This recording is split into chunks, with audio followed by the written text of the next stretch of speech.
కూటమి ప్రభుత్వం ఆర్యవైశ్యులకు అండగా ఉంటుందని ఎమ్మెల్యే ఇంటూరి నాగేశ్వరరావు అన్నారు. కందుకూరులో ఆర్యవైశ్య నాయకుడు మురారి శెట్టి శ్రీకాంత్ తన అనుచరులతో కలిసి ఎమ్మెల్యే సమక్షంలో తెలుగుదేశం పార్టీలో చేరారు. పెద్ద బజార్లోని రామాలయం కళ్యాణ మండపంలో జరిగిన కార్యక్రమంలో పసుపు కండువాలు కప్పి పార్టీలోకి ఎమ్మెల్యే ఆహ్వానించారు. రాష్ట్రంలో కూటమి ప్రభుత్వం అధికారంలోకి వచ్చిన తర్వాత రాజకీయంగా ఆర్యవైశ్యులకు ఎంతో ప్రాధాన్యత ఇస్తున్నామని తెలిపారు.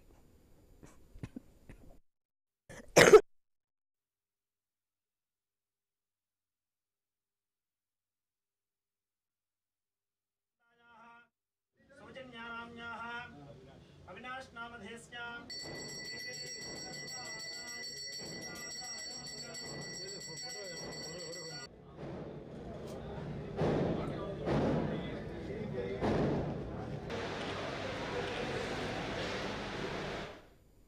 ఇక ఆంధ్ర రాష్ట్ర కోసం ప్రాణాలర్పించిన శ్రీ పొట్టి శ్రీరాములు విగ్రహాన్ని అమరావతిలో ప్రతిష్ఠించేందుకు ఏర్పాట్లు జరుగుతున్నాయని చెప్పారు.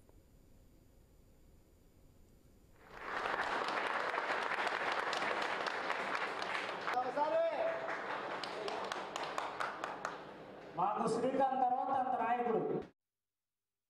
ఈరోజు మంచి మనసు కూటమి ప్రభుత్వం ఆర్యవైశ్యులకి మీరందరూ కూడా ఈరోజు కూటమి ప్రభుత్వం అధికారంలోకి వచ్చిందంటే దీంట్లో కీలక పాత్ర ఆర్యవైశ్య సోదరులు.